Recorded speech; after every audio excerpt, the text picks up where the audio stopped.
Assalamualaikum warahmatullahi wabarakatuh.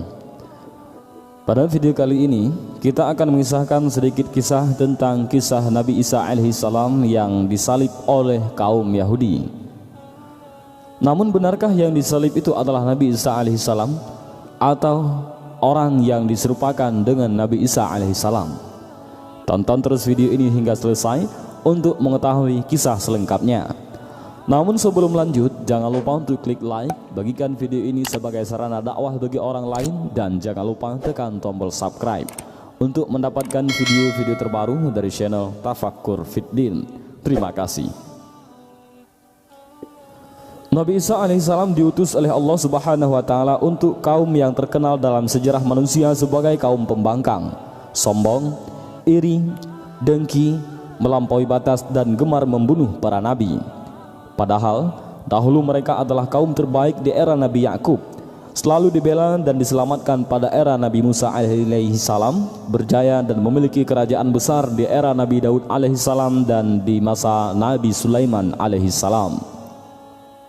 Namun sifat buruk mereka tak pernah pupus hingga berkali-kali membelot dari agama Nabi Ibrahim alaihissalam.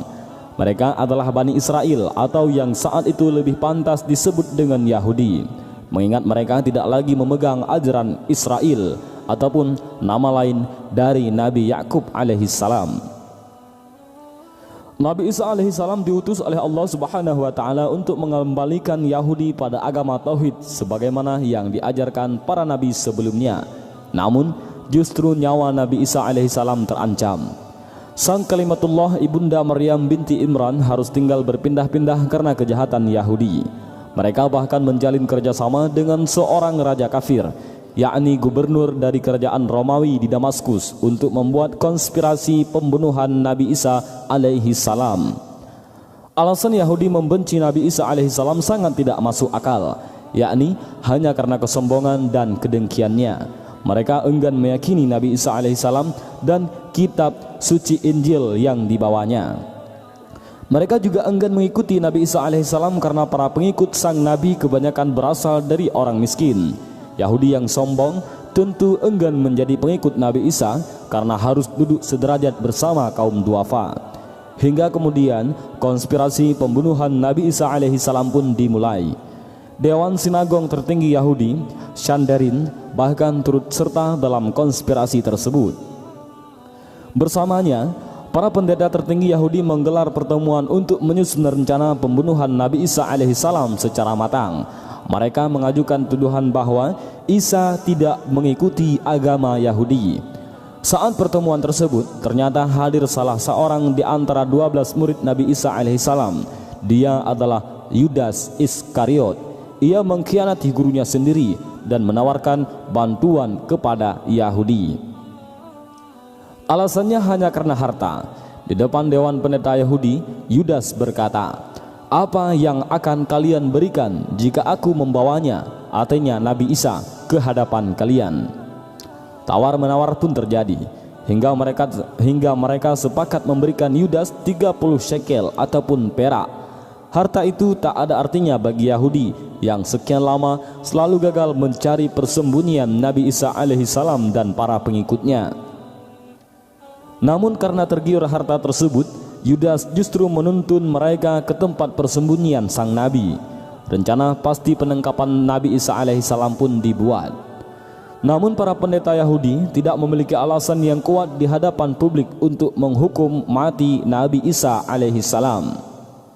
Mereka pun kemudian mengadu domba gubernur dari Kekaisaran Romawi dengan mengatakan bahwa Nabi Isa alaihissalam berencana melakukan perlawanan yang mengancam keamanan kekuasaan Romawi. Sang gubernur percaya akan fitnah tersebut dan segera melakukan tindakan. Ia memerintahkan pasukan Romawi untuk menangkap Nabi Isa alaihissalam.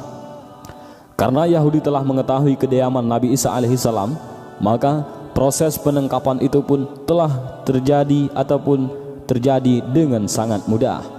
Mereka pun meyakini telah menangkap Nabi Isa alaihissalam, lalu melucuti pakaiannya, mencambuknya dengan brutal dan menyalibnya.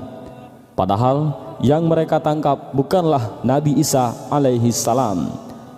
Yahudi bisa saja membuat konspirasi keji untuk membunuh Nabi Isa alaihissalam, Namun Allah adalah perencana terbaik. Sebagaimana firman-Nya, mereka telah merancang tipu muslihat, dan Allah juga membuat tipu muslihat terhadap mereka. Sedangkan Allah adalah sebaik-baik perancang tipu muslihat. Quran Surat Ali Imran ayat 54. Saat kediaman Nabi Isa alaihissalam dikepung pasukan Romawi dan para pendeta Yahudi, Nabi Isa alaihissalam tengah bersama murid-muridnya.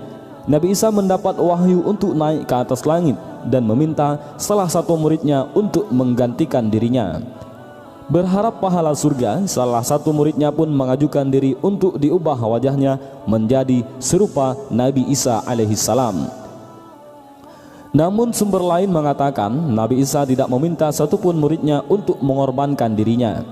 Namun Allah menghukum Yudas dengan mengubahnya menjadi serupa Nabi Isa alaihissalam. Jadi seorang yang ditangkap dan dianggap sebagai Nabi Isa bukan lain adalah Yudas Iskariot, murid Nabi Isa yang telah berkhianat kepada Nabi Isa alaihissalam. Saat ditangkap, ia berseru dirinya bukan Nabi Isa. Namun apa daya, wajahnya telah diubah menjadi wajah Nabi Isa alaihissalam. Ibnu Katsir dalam Stories of the Prophets tidak menyebut rincian siapakah yang diserupakan wajahnya dengan Nabi Isa alaihissalam, apakah Yudas atau murid Nabi Isa yang lain. Namun ia menegaskan bahwa yang ditangkap Yahudi adalah orang lain yang diserupakan wajahnya dengan wajah Nabi Isa alaihissalam. Dalam Al-Quran telah ditegaskan bahwa Allah yang Maha Agung tidak membiarkan Yahudi membunuh Isa ataupun menyalibnya. Yang terjadi adalah Allah menyelamatkan Nabi Isa alaihissalam dari musuh-musuhnya dan mengangkatnya ke langit. Mereka tidak pernah membunuh Nabi Isa, yang mereka bunuh adalah orang lain. Demikian penjelasan Ibnu Katsir saat seseorang berwajah Nabi Isa disalib hingga mati. Yahudi berkata dengan sombong, "Sesungguhnya kami telah membunuh Isa putra Maryam, yaitu utusan Allah." Quran Surat An-Nisa ayat 157. Padahal sebelumnya, saat pengepungan kediaman Nabi Isa alaihissalam, mereka meragukan sendiri apa yang telah mereka rencanakan. Saat menangkap seseorang berwajah Isa, mereka para Yahudi menghitung orang-orang yang keluar dari kediaman sang utusan Allah itu. Ternyata mereka hanya menghitung 12 orang, yakni sejumlah murid Nabi Isa. Saat itu mereka ragu karena seharusnya ada 13 orang jika dihitung bersama Nabi Isa. Alhasil, mereka ragu-ragu dengan orang yang ditangkap, apakah benar-benar Nabi Isa ataupun bukan. Allah mengungkapkan keraguan mereka di dalam Al-Quran. Allah Subhanahu wa ta'ala berfirman, "Sesungguhnya orang-orang yang berselisih paham tentang pembunuhan Isa benar-benar dalam keraguan-raguan tentang yang dibunuh itu. Mereka tidak mempunyai keyakinan tentang siapa yang dibunuh itu, kecuali mengikuti prasangka belaka. Mereka tidak pula yakin bahwa yang mereka bunuh itu adalah Nabi Isa alaihissalam. Tetapi yang sebenarnya Allah telah mengangkat Nabi Isa kepadanya, dan adalah Allah Maha Perkasa lagi Maha Bijaksana. Tidak ada seorang pun dari ahli kitab kecuali akan beriman kepadanya, yaitu Isa, sebelum kematiannya.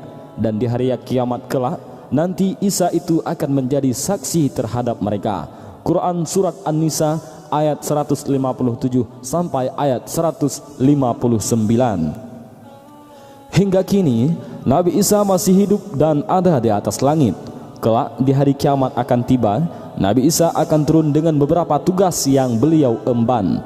Di antaranya adalah membuktikan kebenaran, mendampingi kepemimpinan Imam Mahdi atas muslimin, dan membinasakan Dajjal.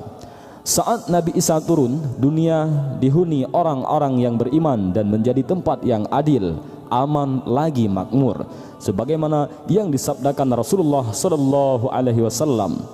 Demi Allah, sungguh hampir tiba saatnya putra Maryam itu turun di tengah-tengah kalian sebagai seorang hakim yang adil.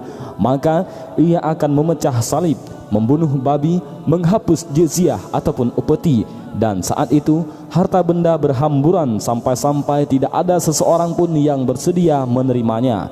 Hadis riwayat Bukhari dan Muslim. Demikianlah kisah yang terjadi di dalam sejarah Nabi Isa alaihissalam. Di mana tempatnya berkeberadaan sang Nabi saat ini, maka hanya Allah yang mengetahuinya. Dan demikianlah sedikit kisah tentang Nabi Isa. Semoga menambah wawasan pengetahuan kita dan juga mempertebal iman kita. Wallahu a'lam bissawab.